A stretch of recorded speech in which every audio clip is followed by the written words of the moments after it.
ഈ വയനാട് ചേകാടിപ്പാടത്തേക്ക് പോയിട്ടുണ്ടോ കണ്ടിട്ടുണ്ടോ എന്ന് എനിക്കറിയില്ല. പക്ഷേ ഞാൻ പോയിട്ടുണ്ട്, കണ്ടിട്ടുണ്ട്. നല്ല ഭംഗിയുള്ളൊരു സ്ഥലമാണ്. അതിനെക്കുറിച്ചുള്ള റിപ്പോർട്ടാണ്. വനത്താൽ ചുറ്റപ്പെട്ട് കിടക്കുന്ന കാർഷിക ഗ്രാമമായ വയനാട് ചേകാടിയിലെ പച്ച പുതച്ച വയലോര കാഴ്ചകളെക്കുറിച്ചാണ് നമ്മളിനി പറയാൻ പോകുന്നതും കാണാൻ പോകുന്നതും. ഇക്കാലം വരെയും നെൽകൃഷി ഉപേക്ഷിക്കാത്ത നാട്ടിൻപുറത്തിന്റെ നന്മകളാണ് ചേകാടിയുടെയും വിലാസം. ചേകാടിയിൽ ഇനി നെൽകൃഷിയുടെ ഉത്സവകാലമാണ്.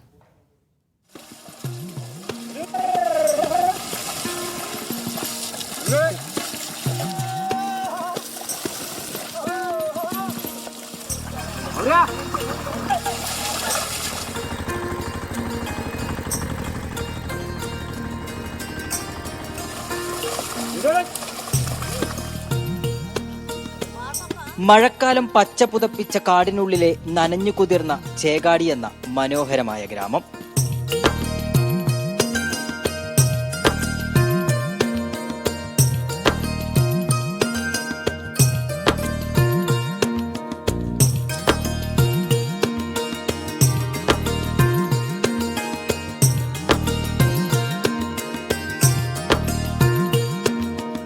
കമ്പളനാട്ടിയും കഴിഞ്ഞ് ചേകാടിയിലെ വയലുകൾ ഇനി നെൽകൃഷിയുടെ തകൃതിയിലാണ്. വിശാലമായ വയലിൽ പച്ചയും ചുവപ്പും അതിരുവിട്ട് കൃഷിഭൂമികൾ. നീളവും വീതിയും ഒന്നും അളന്നു മുറിച്ചിട്ടില്ലാത്ത ഒന്നിനൊന്ന് വേറിട്ട പരപ്പുകളിൽ വയൽ കാഴ്ചകൾ.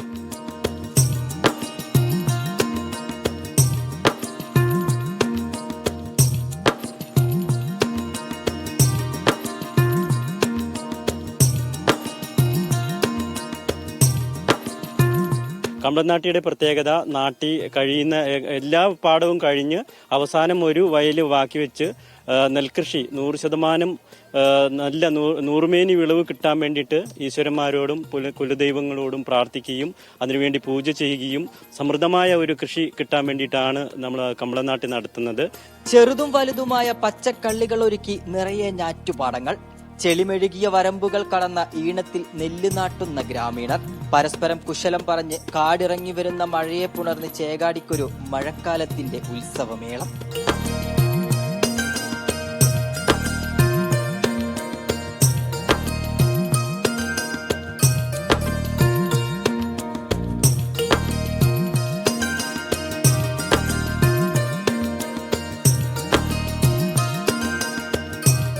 കവിയും കവിയത്രിമാരൊക്കെ പറയാറുണ്ട് വയലേലകൾ, ഇന്ന് വയലേലകൾ ഇവിടെ ഇല്ല.